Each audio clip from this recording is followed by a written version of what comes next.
Alors, effectivement, perspective 2022, nous allons essayer de voir ensemble tirer comme conséquence ou comme conclusion des dernières semaines qui viennent de s'écouler.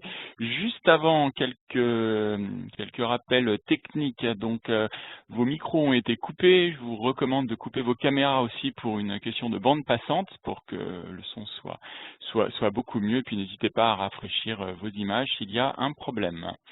En termes d'agenda, donc je vous le disais, ça va se terminer pour le point marché cette année 2021. Lundi prochain, nous aurons pour les clients, Ports parle, la présentation par le management de la société Wavestone, un acteur majeur du conseil en France. Donc c'est lundi à 10h30. Et Lionel et moi, nous aurons le plaisir de vous retrouver en 2022, le jeudi 13 janvier à 11h30 pour voir ensemble comment se passe le début d'année et puis est-ce que nos prévisions 2022, comment est-ce qu'on les ajuste, comment est-ce que tout est en train de se mettre en place pour cette nouvelle année. Alors, en attendant, nous allons donc voir ensemble un peu le panorama macro, voir où nous en sommes, où en est le cycle économique, et puis également notre position sur les actions. Nous restons positifs sur les actions, mais surveillons de près quelques indicateurs. Je reviendrai dessus un petit peu après. Et enfin, partie sur l'analyse technique, donc la partie de Lionel, beaucoup de lignes de tendance haussière qui sont préservées, malgré la correction qu'on a pu connaître vendredi il y a 2 semaines presque, et on note une rotation intrasectorielle. Mais nous allons rentrer dans le détail un peu après. Alors, se préparer pour 2022. Déjà, qu'est-ce qui vient de se passer? Je crois que c'est ça qui est intéressant. Il y a eu, il y a 2 semaines à peu près, donc une correction très rapide, un peu un quick crack. Alors, effectivement, ça paraît surprenant, mais pourtant, est-ce que c'est pas l'inverse qui est surprenant? Quand je dis l'inverse, si on prend un peu de recul, on s'aperçoit que depuis octobre 2020 jusqu'à il y a novembre 2021 ou décembre 2021, les marchés ont été un peu en ligne droite. On n'a pas eu de forte correction de moins 10%, ce que nous appelons dans notre jargon, surtout Lionel en analyse technique, une respiration. On n'a pas connu ça. On a été en ligne droite. Alors, c'est la preuve effectivement que les investisseurs peut-être ont eu besoin de marquer une pause, ont eu besoin de prendre des bénéfices peut-être. Il y a eu une accumulation d'événements réduisant la visibilité sur les marchés, le variant Omicron, peut-être l'accélération du programme mettre une pause dans le programme ou l'accélération dans le programme de tapering de la Fed, une incertitude côté de la BCE si elle allait continuer ou pas son programme de rachat d'actions, donc c'était pas forcément bon pour les investisseurs. Donc forcément, il y a eu peut-être des prises de bénéfices. Après, il y a aussi un autre aspect qu'il faut avoir à l'esprit. On a eu depuis ces 19 dernières années, j'insiste, 19 dernières années, un afflux de capitaux sur les fonds à actions qui n'avait jamais été vu. Donc c'est vrai qu'on a eu, quand vous prenez des marchés qui sont positifs, un flux d'actions extrêmement fort, dès qu'il y a une accumulation d'incertitudes, forcément il y a une petite panique qui s'installe. Après, on fait le parallèle avec septembre, puisqu'on avait eu ça aussi fin août, début septembre, une petite crise panique, mais qui en fait a juste permis à certains investisseurs de se repositionner et le marché est reparti un peu aussi vite qu'il avait corrigé. Alors, on le sait, derrière, c'est que, on va le voir par la suite, mais vous avez des résultats de société qui sont toujours bons, on a quand même toujours des flux vers les marchés actions qui restent forts. Pourquoi? Parce que il n'y a pas d'autre alternative. Où voulez-vous trouver un rendement intéressant dans un marché avec des taux d'intérêt qui restent toujours aussi bas, voire négatifs. Alors, si on rentre un peu plus dans le détail, notamment sur le 4e trimestre qui a commencé. Donc, le 4e trimestre 2021, on constate quand même qu'il y a un certain allègement des tensions. On en parle ici on réfléchit à peu près depuis le mois de juin, les tensions qu'il y a en termes d'approvisionnement. Alors vous l'avez tous vu, peut-être si vous avez été confronté au sujet en voulant faire une rénovation, en voulant acheter du bois, en voulant changer de voiture ou en voulant changer de téléphone ou de tout appareil qui appelle à des semi-conducteurs. Effectivement, il y a des pénuries. On constate quand même que ces goulots d'étranglement sont plutôt en train de se réduire. Donc, ce qui peut expliquer que, en termes de chiffres de croissance, la croissance annualisée du PIB américain, par exemple, pour le troisième trimestre, est restée solide, et qui peut aussi expliquer que la croissance pour le quatrième trimestre, que ce soit aux États-Unis ou en Europe, les niveaux assez importants sont confirmés. Alors, je regarde mes chiffres, mais on parle de 5% au quatrième trimestre en rythme annualisé pour l'Europe. Donc, ça reste des niveaux quand même très bons, et on parle de 8,3% pour le quatrième trimestre aux États-Unis. Donc, ça reste solide, ça reste vraiment très porteur pour le quatrième trimestre. Les signes d'atténuation de ces goulots d'étranglement dans les chaînes d'approvisionnement. On le voit, alors si on prend des petits détails, mais la production des fabricants de puces en Malaisie est en train de retrouver sa capacité maximale. Les ports américains commencent à se décongestionner progressivement. On a le constructeur Toyota qui a fixé un objectif de production pour le mois de décembre qui est supérieur au niveau de 2019-2020. Donc voilà, la chaîne de transmission est en train de reprendre. On est en train de reconstituer les stocks, et surtout on a une consommation qui reste toujours solide. Parce que je pense que c'est vraiment cette consommation, la consommation privée, qui va rester très dynamique et va permettre une bonne fin d'année, quatrième trimestre 2021, et qui nous permet de rester aussi positif pour le début de l'année 2022.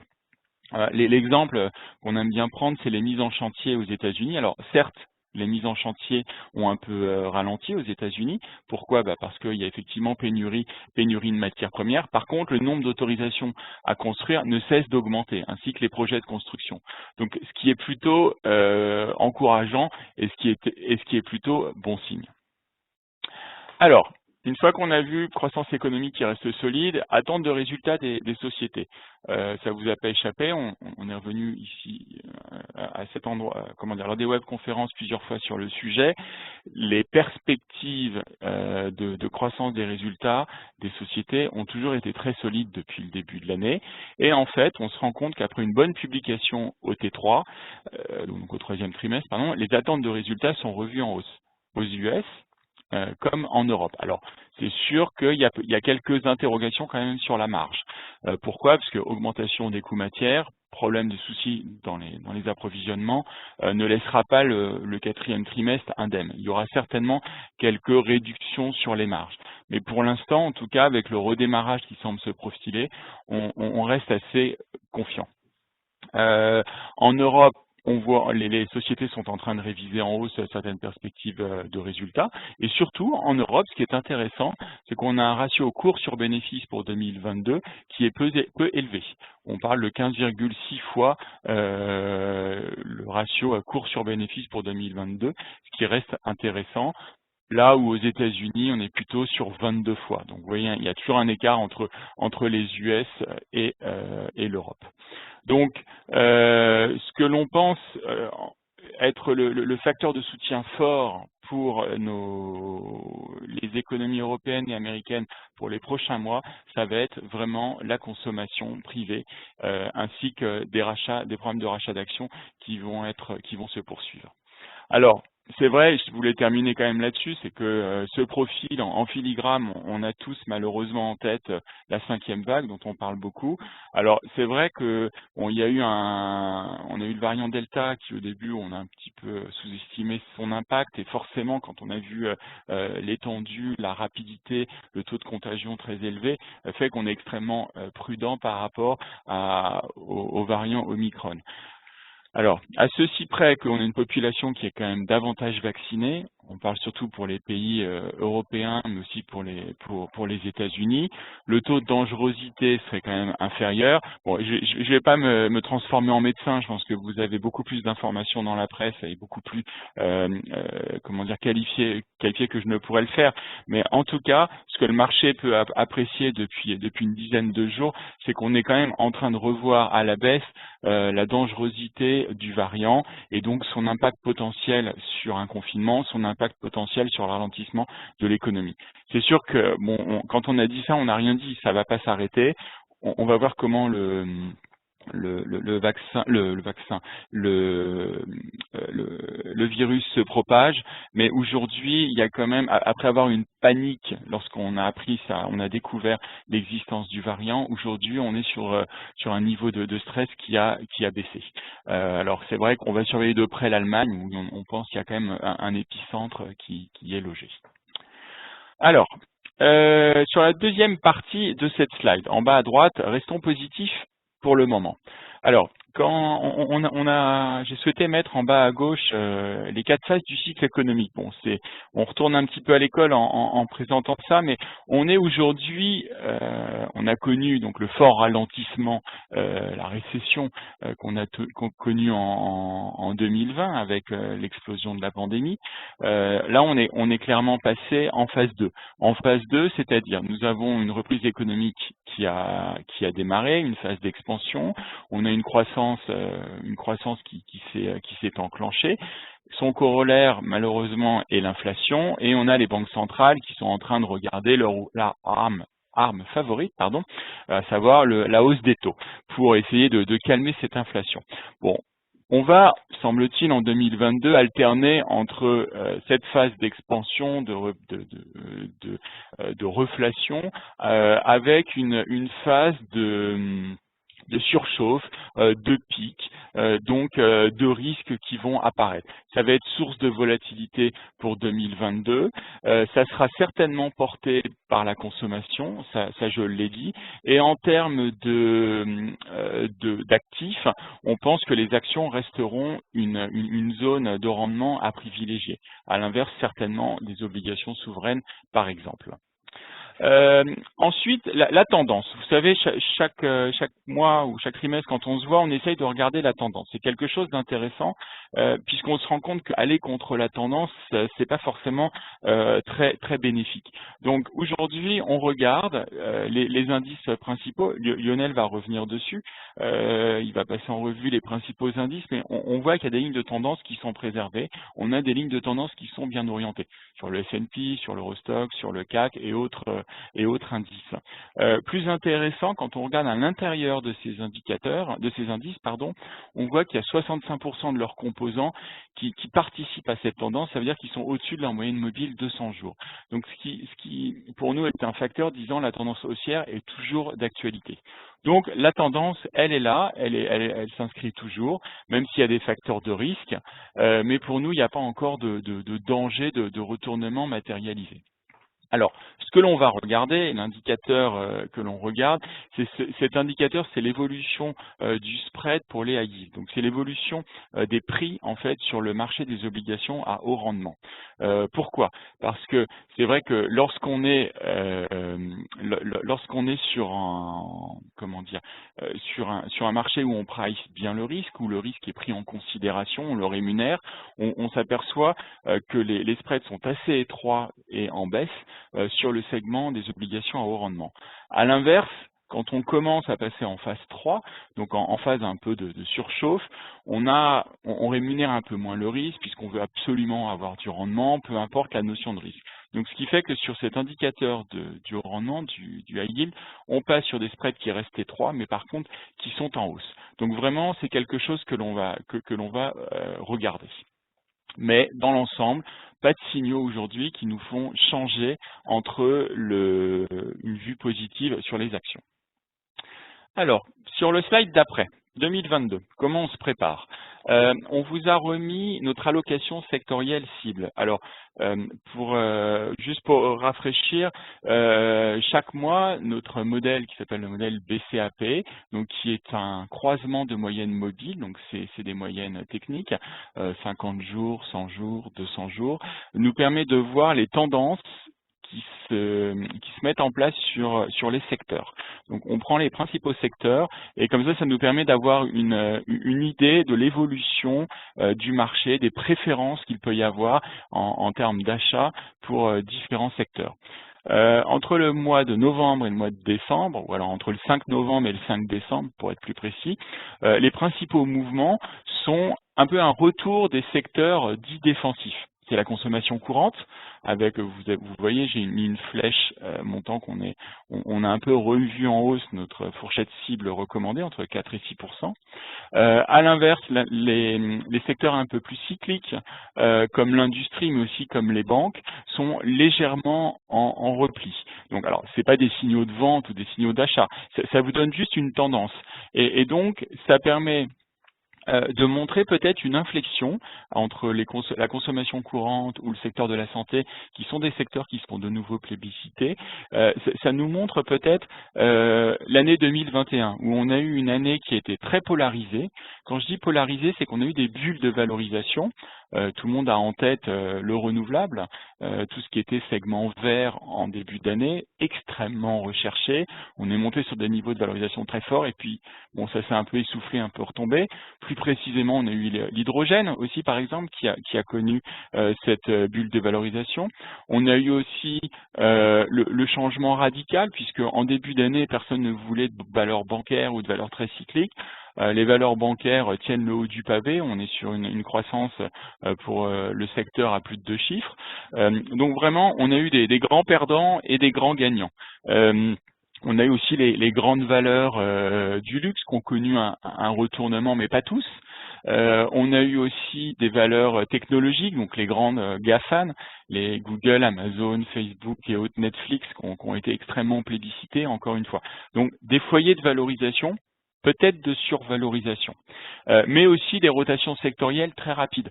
2021, on en a déjà parlé, mais voilà, on a eu un début d'année très croissance, et ensuite ça s'est inversé à partir du mi-août, vers le 20 août, on est passé sur quelque chose de beaucoup plus cyclique, et puis aujourd'hui, comme je l'indique par notre modèle de tendance, peut-être un peu plus défensif. Donc, pour l'instant, et avant de laisser la parole à Lionel, on se rend compte que l'année 2022 risque de démarrer en étant moins cyclique. Donc, peut-être revenir vers des secteurs comme la santé, des secteurs comme l'agroalimentaire ou les boissons. C'est des secteurs d'ailleurs sur lesquels nous revenons au sein du comité d'investissement. Et pour être plus précis, on voit qu'il y a des mouvements intrasectoriels. Lionel va vous le démontrer par la suite. En tout cas, un maître mot pour nous reste que on risque d'avoir encore de la volatilité, et plus que tout, plus qu'avant, il faudra toujours privilégier des portefeuilles équilibrés pour faire face justement à des changements de tendance un peu trop vite, et on ne voit pas de secteurs plus à privilégier ou de secteurs moins à éviter. Voilà, j'en ai terminé. Lionel, je te laisse la parole pour passer sur la partie secteur. Le son est parfait. Bonjour, merci Cédric pour ce point, ce panorama complet. Je vais revenir sur certains points que tu as soulignés. Donc là, on commence par un indice, évidemment le CAC 40. Alors, on a effectivement, puisqu'on parle de perspective 2022, on parle de moyen terme. Donc vous avez là justement une ligne de tendance haussière moyen terme en vert, celle qui relie les creux du mois de mai, du mois de juillet, de septembre et d'octobre. Il se trouve que en plus cela correspond à de la moyenne mobile 200 jours qui vient exactement au niveau de cette ligne de tendance haussière moyen terme.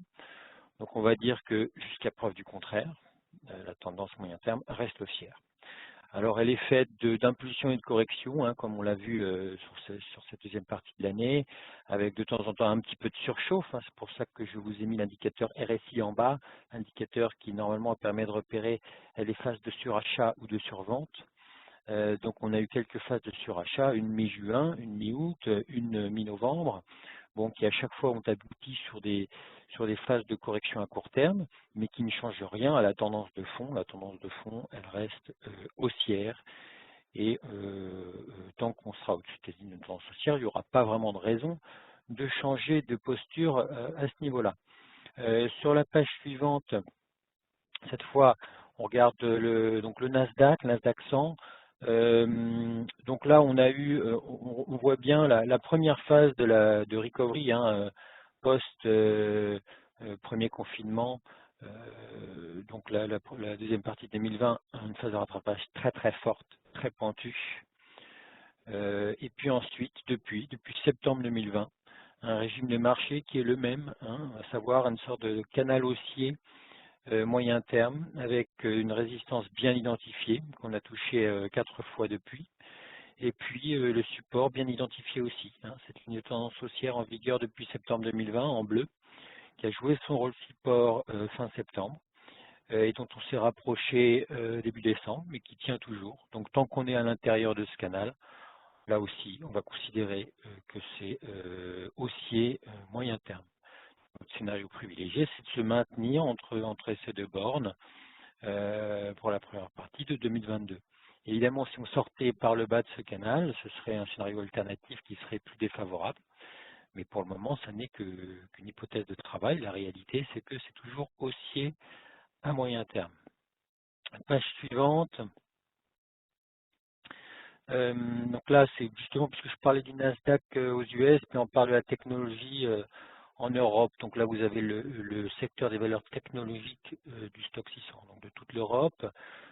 Donc là aussi, en ce début du mois de décembre, on vient de préserver une ligne de tendance haussière moyen terme qui relie les creux du mois de mars, mai, septembre et décembre. Donc là aussi, pas de raison de changer d'opinion à moyen terme. La tendance reste haussière sur ce secteur qui est important. C'est un des gros secteurs. Maintenant, page suivante, je change un peu de sujet. On va voir qu'il y a alors quelques petits changements après quand on descend dans les catégories de taille de valeur. Là, on compare donc en haut, vous avez le Russell 2000. Donc, ce sont les 2000 plus petites capis américaines une fois qu'on a enlevé les 1000 plus grosses. Donc, on a vu qu'il y a eu, et en bas, vous avez le ratio relatif des 2000 plus petites, du Russell 2000, face aux 100 plus grosses du S&P 100 en violet. Donc, cette courbe en violet nous montre que les petites capitalisations US ont sous-performé 2018-2020, ont surperformé de manière assez forte. C'était très pentu. La surperformance des small cap US a été vraiment très rapide entre le mois d'octobre 2020 et le mois de mars. Et puis c'était un rythme qui était visiblement pas tenable. Donc derrière, ça s'est arrêté. Au début, on a cru que c'était qu'une pause dans la hausse, mais un peu plus tard, mi-2021, on s'est rendu compte qu'on était dans une phase de sous-performance des small cap US. Et en absolu, en haut, on voit que à 5 reprises ces derniers mois, la moyenne mobile de 100 jours haussière en vert avait servi de support. On a même cru à un moment donné une reprise de tendance haussière récemment, au mois d'octobre. Mais ça n'a pas tenu et maintenant on a enfoncé la moyenne mobile de 100 jours. Donc le segment des small cap US est dans une phase de sous-performance. On verra bien combien de temps ça dure, mais pour le moment, c'est plutôt les grosses capitalisations qui sont un peu plus recherchées, ce qui dénote d'ailleurs peut-être une certaine prudence. Les actions, la plupart des indices actions restent haussiers, donc ça c'est le point positif, mais avec un peu de prudence quand même, puisque les grosses capitalisations, réputées un peu moins risquées, sont un peu plus recherchées qu'elles ne l'étaient fin 2020 ou début 2021. Page suivante. Donc là, on regarde aussi les petites capis, mais en Europe. Vous avez le MSCI Europe Microcap en haut, en bleu, et vous l'avez en bas, en relatif, comparé au stock 600, donc les 600 plus grosses capitalisations européennes. Donc là, on voit des phases assez distinctes. Une grosse phase de surperformance des small caps de 2015 à début 2018, une phase de sous-performance qui a duré près de 2 ans, début 2018 jusqu'à début 2020. Une phase de surperformance là aussi très forte, très pentue des small caps tout 2020. Et puis ça s'est un petit peu calmé au courant 2021. Et là, la sous-performance des petites capis semble s'installer un peu plus dans le temps. Alors ce n'est peut-être que une respiration, une correction de la très forte surperformance de 2020. Mais en tout cas, c'est un segment qui est moins porteur, le segment des small cap en Europe, qu'il n'a pu l'être dans la phase précédente. Donc ça, c'est en termes de momentum. Après, si on regarde en termes de révision de résultats, les analystes sont toujours plutôt optimistes pour les small cap. Ils ne révisent pas à la baisse les prévisions de bénéfices par action sur les small cap. Donc entre ce que nous dit le marché en termes de momentum et ce que disent les analystes, il y a une petite divergence en ce moment. Donc on verra bien qui a raison, qui a tort entre ce que dit le marché à l'instant T ou ce que disent les analystes. On va voir si la divergence se prolonge. Mais pour le moment, voilà, le segment est moins recherché. en tout cas sur le marché. Maintenant, on va changer un petit peu de sujet, on va reparler des secteurs. Donc, ce qu'on a constaté donc en 2020-2021, c'est qu'il y avait d'énormes disparités entre les secteurs. C'était ce qu'on appelle un marché de dispersion intersectorielle, d'un secteur à l'autre. Et c'était un enjeu primordial en termes de performance dans une construction de portefeuille. Donc là, on voit 50%. 50% d'écart de performance entre le meilleur secteur des 9 premiers mois de 2020, secteur technologique en Europe, en bleu, et les moins bons secteurs, les deux moins bons qui étaient énergie, pétrole et gaz, et banque, qui ont fait plus de 40% de baisse sur cette période, ces 9 mois de 2020.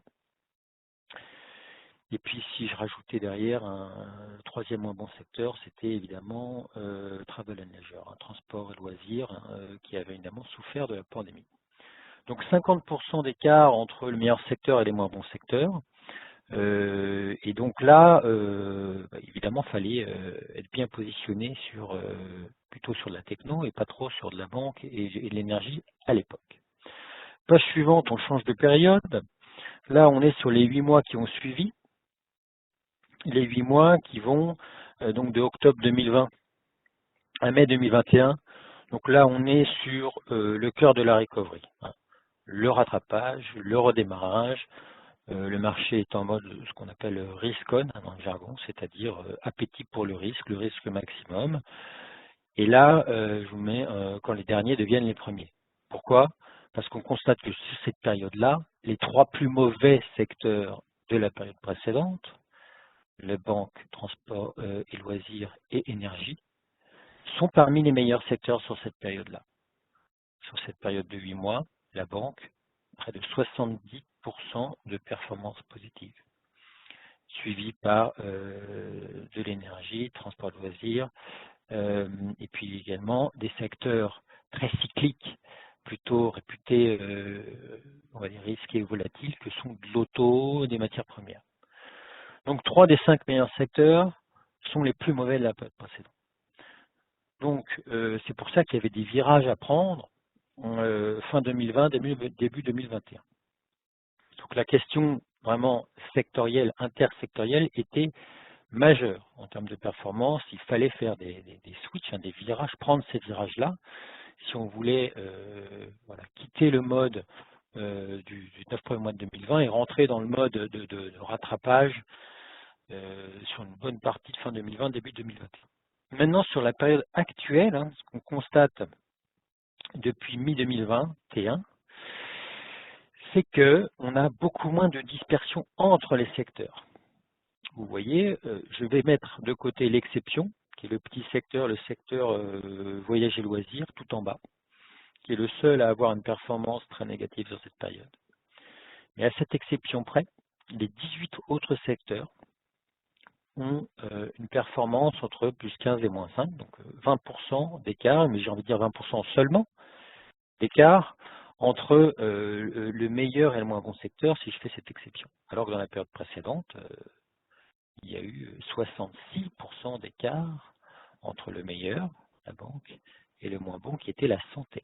Dans la période précédente, la période risk-on, la santé, secteur défensif par excellence, a été complètement délaissé.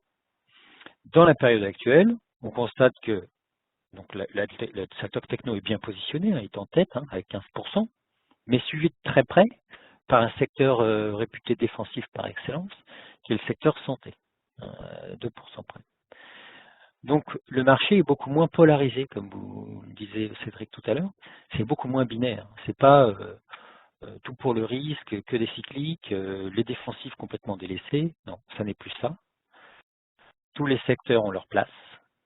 Il y a beaucoup moins d'écart de performance entre les secteurs. Donc actuellement, depuis quelques mois, et sans doute pour 2022, ça sera le même régime de marché, à savoir moins d'écart entre les secteurs. Et par contre, ça va être toujours de l'écart entre les valeurs à l'intérieur des secteurs. Donc c'est ce qu'on va voir un peu plus tard. Mais page suivante, juste pour illustrer ça, on prend du DAX. Le DAX sous-performe, comme on le voit à l'intérieur du stock 600, il sous-performe, c'est la courbe en violet, depuis le mois de mars de manière assez claire. Et c'est un petit peu normal par rapport à ce qu'on disait sur les secteurs cycliques et plus risqués, puisque le DAX est composé majoritairement d'automobile, d'industrie et de chimie. Et il est peu positionné sur de la banque, sur de l'énergie, sur de la consommation courante. Voilà. Donc, c'est une des raisons pour lesquelles le DAX, en absolu, on va dire que c'est presque du latéral depuis le mois d'avril, mais en relatif par rapport aux autres grands indices européens, c'est de la sous-performance. C'est une façon de montrer qu'on n'est pas dans la phase risk-on qu'on a bien connue, vous voyez, entre mars 2020 et septembre 2020. Là, c'était place au rattrapage des secteurs cycliques qui avaient été attaqués pendant le mois de mars 2020. Page suivante, une autre façon encore d'illustrer le fait que le marché est beaucoup plus tout-terrain et qu'il s'intéresse à nouveau aux défensives, c'est de regarder l'indice SMI, donc l'indice le Swiss Market Index, les valeurs suisses. Alors l'indice suisse est un peu particulier puisqu'il est très pondéré sur le secteur alimentation au travers de Nestlé et sur les secteurs santé au travers de Roche et de Novartis. Donc comme justement c'était des secteurs qui étaient délaissés entre avril 2020 et avril 2021, on voit que l'indice suisse sous-performait. C'est la courbe en violet. Mais depuis cette mi-année 2021, l'indice suisse ne sous-performe plus, puisqu'il y a un regain d'intérêt pour ces secteurs et ces valeurs qui étaient délaissés précédemment. Donc beaucoup moins de polarité, un marché beaucoup moins binaire que précédemment. Page suivante. Donc là, je vous ai montré quelques exemples de dispersion intrasectorielle. La dispersion intersectorielle, c'est les secteurs entre eux, les bons et les mauvais secteurs, donc beaucoup moins de dispersion comme on l'a vu entre les secteurs. Mais maintenant, c'est à l'intérieur des secteurs qu'on constate de grosses disparités. Donc il y a beaucoup moins de bons et de mauvais secteurs, il faut avoir un peu de tous les secteurs, mais il faut bien faire attention à quelle valeur on choisit dans chaque secteur, puisque là, les parcours sont différents. Donc, je vous ai pris quelques exemples. Je ne vais pas passer les 19 secteurs en revue, je ne vais pas prendre toutes les valeurs de chaque secteur car on n'y verrait rien en termes de chart, mais je vous ai superposé là, dans le secteur auto, 4 valeurs qui sont 3 constructeurs, à savoir Daimler, Renault, Volkswagen et un équipementier Valeo. Et on voit là que, depuis déjà longtemps, c'est Daimler qui est la meilleure de ces 4 valeurs. Ça, c'était vrai en 2020, c'est toujours vrai aujourd'hui. Mais ce qu'on constate, c'est que les valeurs allaient, on va dire, dans le même sens en 2020, début 2021, avec leur force, leur vitesse propre, mais elles allaient dans le même sens. Ce qu'on voit depuis le mois de mars, c'est que certaines ont complètement calé et sont passées en tendance baissière, à savoir Valeo, Renault, à peine plus tard Volkswagen, en tendance baissière, donc depuis maintenant à peu près 6 mois, et Daimler, elle, continue sa tendance haussière. On est donc sur un marché de dispersion à l'intérieur du secteur auto. Donc il faut vraiment être vigilant. Il ne faut pas dire l'auto c'est bien ou l'auto c'est pas bien. L'auto c'est correct, hein, c'est en milieu de peloton si on regarde par rapport aux autres secteurs. Mais voilà, il faut bien choisir et être prêt à arbitrer à l'intérieur du secteur auto. Et on va prendre d'autres exemples. Page suivante. On est sur un secteur dont je vous parlais, secteur alimentation et boissons. Je vous ai pris quelques 5 valeurs. Il y a Rémy Cointreau, DSM, Campari, Anheuser-Busch InBev et Heineken. Il se trouve qu'on a rentré dans une comité d'investissement tout récemment, Campari. Donc là, on voit que dans la période qui va de début 2020 jusqu'à juin 2021, toutes les valeurs montent, ces 5 valeurs montent en même temps ou corrigent en même temps. Il y a aussi des différences, hein, évidemment, mais quand même, elles vont dans le même sens. Depuis juin 2021, on constate que 3 de ces 5 valeurs ont continué à monter. Rémy Cointreau, Campari, DSM ont continué à monter. Ils sont 3 excellentes valeurs en termes de momentum. Et 2 valeurs se sont retournées à la baisse. InBev et Heineken. Donc voilà, là aussi être bien vigilant à rester sur les bons dossiers, ceux qui continuent de surperformer, et ne pas insister sur les dossiers qui se retournent à la baisse et qui se mettent à sous-performer leur secteur. Page suivante. Un autre exemple. Secteur chimie. Donc là aussi, je ne vous ai pas mis toutes les valeurs du secteur, mais je vous en ai mis 5, à savoir Linde, qui est dans notre comité d'investissement, Arkema, Solvay, BASF. Là aussi, c'est assez clair. Ces 4 valeurs avancent ou refluent à peu près en même temps. En revanche, depuis le mois d'août, 2 de ces 4 valeurs se sont retournées à la baisse complètement, Solvay et BASF. Et puis 2 ont continué leur tendance haussière, Arkema et Linde. Donc là aussi, grosse vigilance intrasectorielle. Avant, c'était plus une question de secteur que de valeur. Maintenant, c'est plus une question de valeur que de secteur. Un dernier exemple, je crois, et c'est sur le secteur de la construction. Donc là, je vous ai mis 5 valeurs de ce secteur, Sika, Saint-Gobain, Holcim, Heidelberg Cement et Acciona. Heidelberg Cement, c'est un exemple vécu à notre comité d'investissement, puisque c'est une valeur qu'on avait recommandée à l'achat début 2021 de mémoire. Et puis on s'est aperçu que au cours de l'été, ça commençait à sous-performer, à faire du latéral en absolu.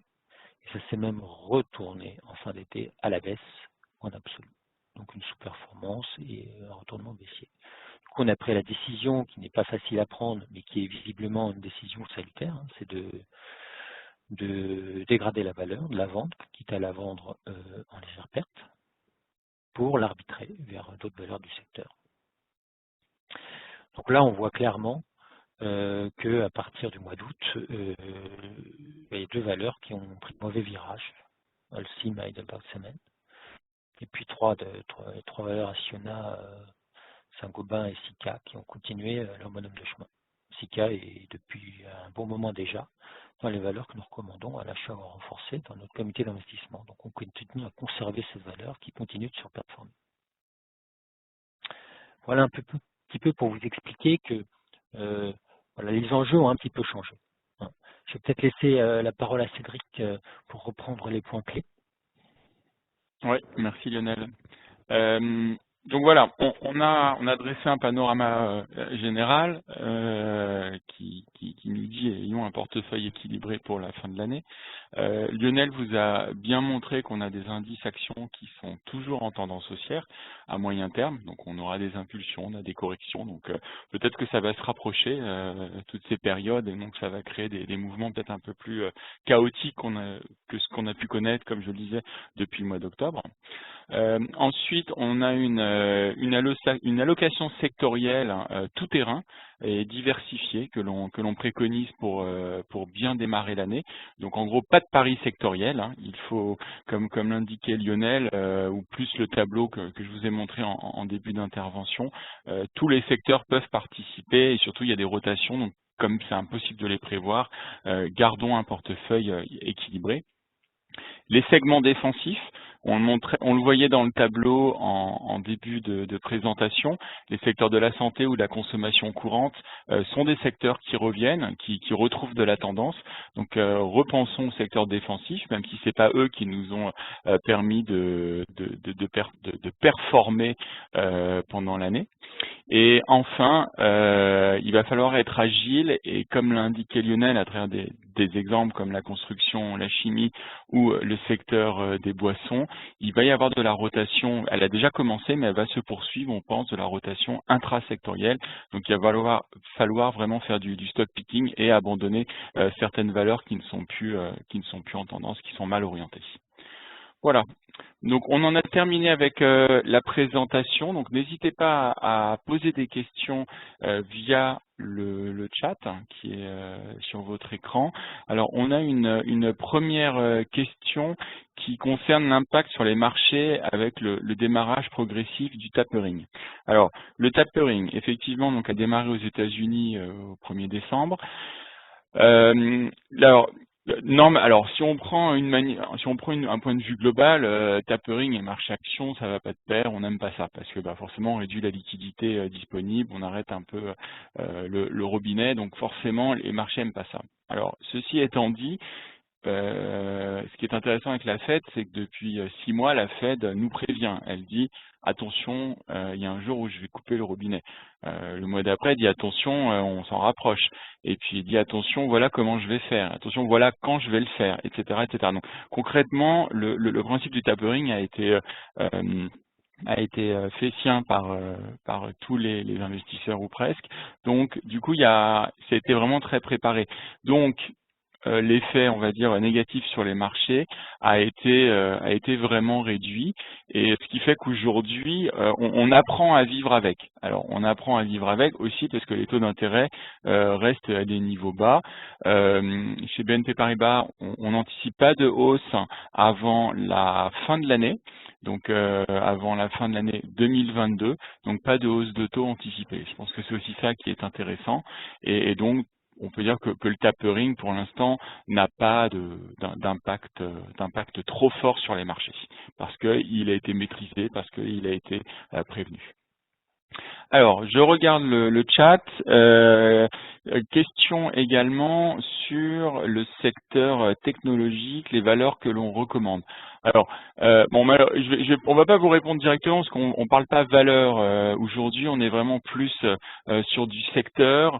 C'est un secteur qui a très bien performé en 2020, très bien en 2021. Année 2022, Lionel, est-ce que tu avais déjà vu quelque chose peut-être? Justement, là aussi, dispersion intrasectorielle. C'est-à-dire que peut-être à l'occasion justement de ce que tu disais sur le tapering, avant, toutes les valeurs du secteur globalement montaient, y compris les valeurs les plus risquées, les plus chèrement valorisées, ce qu'on appelle les valeurs de très forte croissance, qui ont des belles perspectives fondamentales à très long terme, mais qui se payent très cher. Et avant, elles montaient toutes, celles-ci, puis les autres, les grands acteurs, les classiques, GAFAM et autres.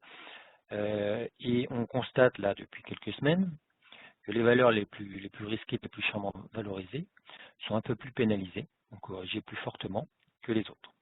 Donc là aussi, on commence à avoir des valeurs qui vont plus dans le même sens à l'intérieur du secteur technologique. Donc même travail que ce qu'on montrait sur les 4 exemples sectoriels dont je vous parlais, travail d'arbitrage à l'intérieur du secteur, pour vérifier qu'on est bien sur les bons acteurs, ceux qui continuent à monter. Question, Lionel, sur le secteur santé, oui. qui est un peu plus en tendance, là, qui a repris un peu d'intérêt. Est-ce que tu as quelques indications dessus? Oui, le secteur santé, donc au global, est recherché, je parle globalement, alors qu'il ne l'était pas dans la phase jusqu'à mi-année. Jusqu'à mi-année, il ne faisait rien, le secteur. Depuis, il commence à bien se comporter. Donc là aussi, dans le secteur, c'est des acteurs de nature différente, entre des valeurs de croissance comme Eurofins, Sartorius, Tedim, et puis des très gros acteurs de l'industrie pharmaceutique, comme Sanofi, Roche et d'autres. Donc des parcours différents, sans parler des acteurs des maisons de retraite, qui eux ne participent pas tellement à la hausse du secteur. Donc là aussi, il faut faire attention de vérifier qu'on est sur les bons dossiers, mais le secteur au global redevient un secteur intéressant, un secteur porteur, ce qu'il n'était pas du tout dans tous les mois qui ont précédé la mi-année 2020. Alors, 2021, pardon.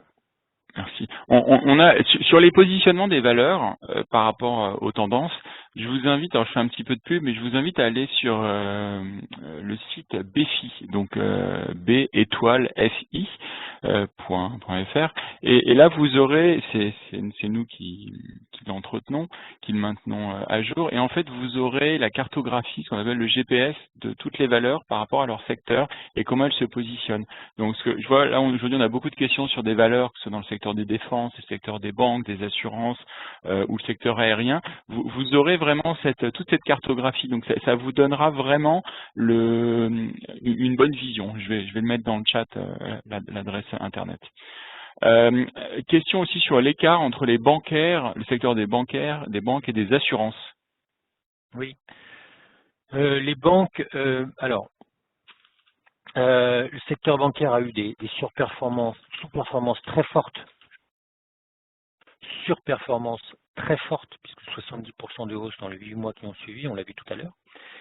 Et depuis la mi-année, une performance un peu plus en ligne avec l'ensemble des autres secteurs. Donc les choses se sont tranquillement normalisées et on revient à un régime de marché un peu plus classique, quoi.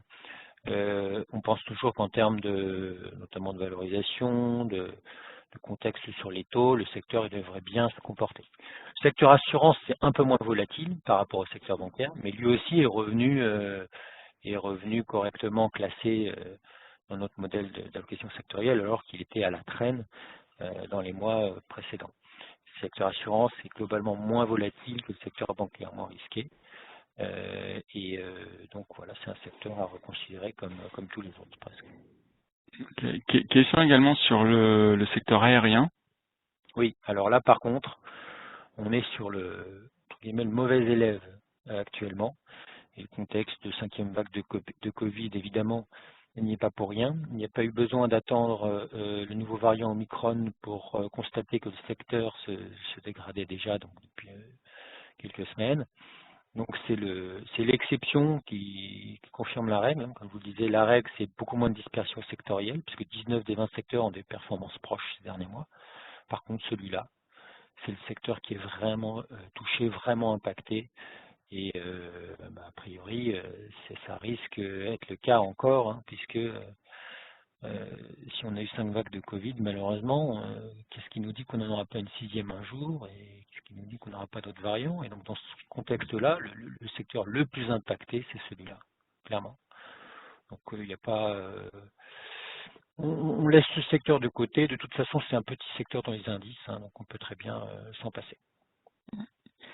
Merci Lionel. Alors, on a une question qui est très très intéressante, qui est sur l'opportunité de se placer sur les valeurs qui sous-performent.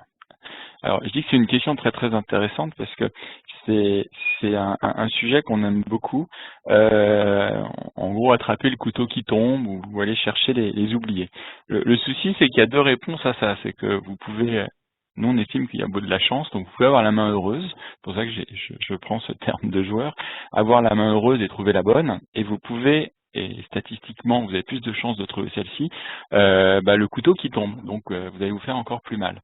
En fait, on va pas forcément raisonner en termes de valeurs qui sous-performent ou qui surperforment, en tout cas pour les acheter.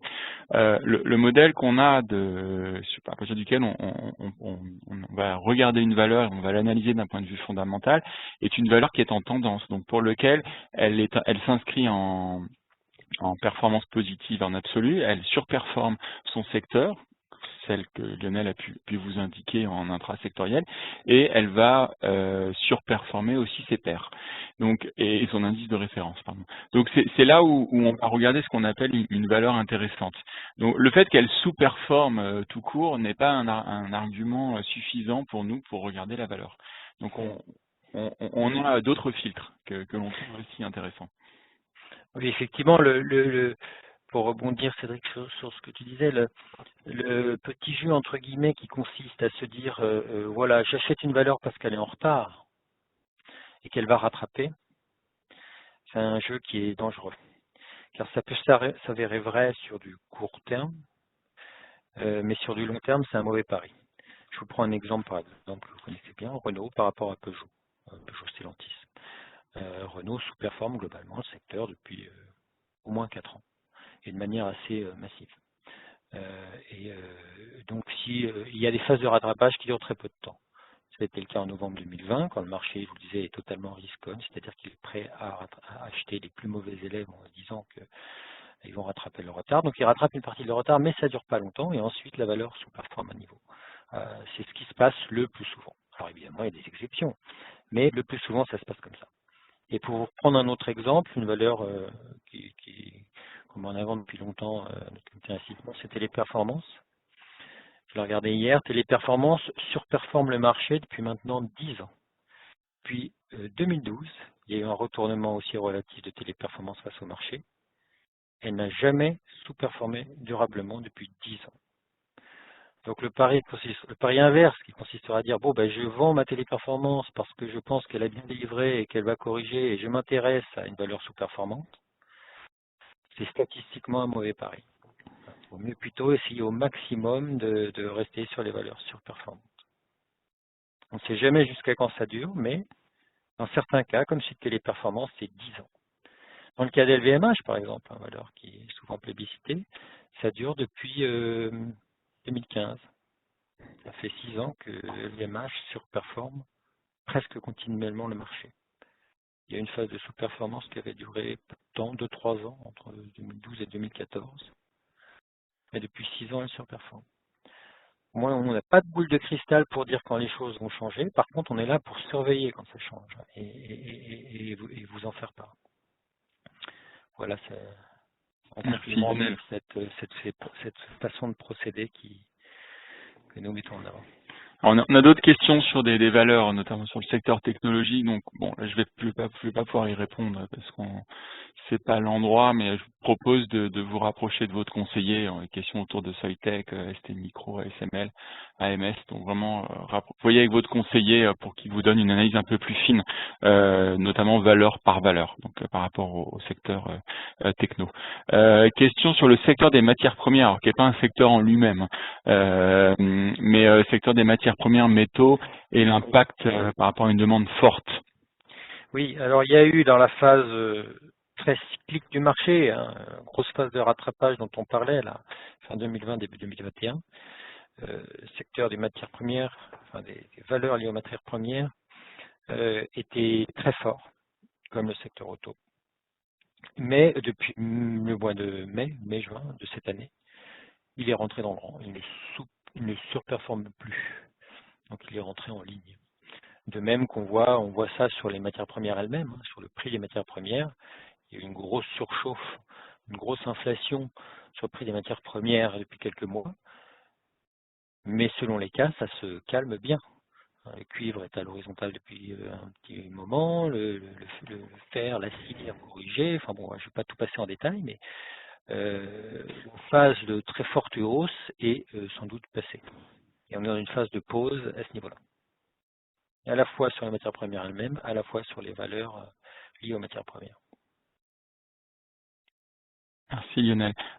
Une question assez générale, plus thématique sur l'année 2022 qui pourrait être une année marquée par le début des changements consécutifs aux évolutions, changements climatiques avec des investissements nouveaux, destruction d'actifs, besoin de financement de nouveaux procédés et donc quelle valeur privilégier. Alors ça c'est une approche très thématique. Je vais répondre indirectement. On va, au même titre qu'on avait regardé des valeurs hydrogène ou qu'on avait regardé des valeurs liées à l'isolation, si ma mémoire est bonne, c'est Kingspan, sur lequel on avait travaillé, on va être indirectement influencé dans nos choix par ces valeurs, puisque c'est ces valeurs-là qui, étant au centre des investissements, au centre des intérêts, soit des dépenses publiques ou des consommateurs, vont avoir des fondamentaux qui potentiellement vont s'améliorer. Donc c'est peut-être plus comme ça que l'on va raisonner. C'est des valeurs qui du coup vont se retrouver en tendance secteur par secteur. Après, on n'a pas forcément une approche thématique où ça va plus être réservé à une approche avec des fonds. Elle peut exister, on va vous en présenter, mais c'est plus un complément de notre offre. Là, on est vraiment plus sur l'approche tactique, l'approche stock picking et donc les valeurs que l'on va pouvoir sélectionner et dans quel secteur. Donc c'est pour ça. Je réponds sans répondre, mais par la suite, on reviendra avec des thématiques d'investissement qui vous seront présentées. Alors, j'ai une question là, qui est pour moi sur l'évolution des devises, euro-dollar principalement. Alors, CHF, on n'en a pas spécialement. Alors, devant la forte appréciation du dollar, c'est vrai qu'auparavant, on avait un objectif 12 mois qui était à 1,12, à 1,18, pardon. Devant la forte appréciation du dollar qui est passé au mois de novembre de 1,16 à 1,12 à peu près, on a eu un ajustement des prévisions de la banque, de BNP Paribas, sur un taux 12 mois qui passe donc de 1,18 à 1,12. C'est pour mettre en avant et pour comment dire, concrétiser le fait que les chiffres d'inflation sont plus élevés que prévu finalement aux États-Unis et qui laisse envisager que les banques centrales américaines pourraient relever ces taux de manière un peu plus rapprochée que ce qui était attendu en juin 2022. Voilà, donc on entérine ce changement, mais il n'y a pas de conviction plus forte, de variation plus forte attendue. Peut-être une dernière question parce que on en a énormément, mais malheureusement le temps tourne. J'ai une question sur les valeurs qui sont choisies, qui sont souvent des valeurs cotées sur des marchés étrangers, avec des prix de transaction élevés et problèmes de devises. Alors oui, c'est vrai, il y a des valeurs qui sont sur les marchés américains, qui sont sur le marché norvégien, suédois ou allemand. Ensuite, on n'a pas de spécificité. Je vais faire une autre réponse, c'est qu'il y a 24 mois, on nous reprochait d'être trop français dans nos choix ou trop européens. On a, pour rappeler, un modèle qui suit 2000 valeurs, qui sont majoritairement en Europe et un peu aux États-Unis. Et concrètement, ça va nous permettre, par le modèle, la classification, le GPS, ça va nous permettre de voir les meilleures du secteur. Donc parfois, elles sont norvégiennes, parfois elles sont italiennes, comme qu'en Paris, parfois elles sont françaises. Donc il n'y a pas de volonté d'aller plus sur un pays ou sur un autre, c'est plus un choix de valeur d'une par rapport à l'autre. Voilà. Je vais devoir arrêter la conférence. Merci à tous pour toutes vos questions. Nous vous souhaitons avec Lionel de très bonnes fêtes de fin d'année, une bonne fin d'année. On se retrouve l'année prochaine avec une première conférence prévue le 13 janvier. Merci beaucoup à tous et passez de bonnes fêtes. Merci. Et portez-vous bien. À tous. Au revoir. Au revoir.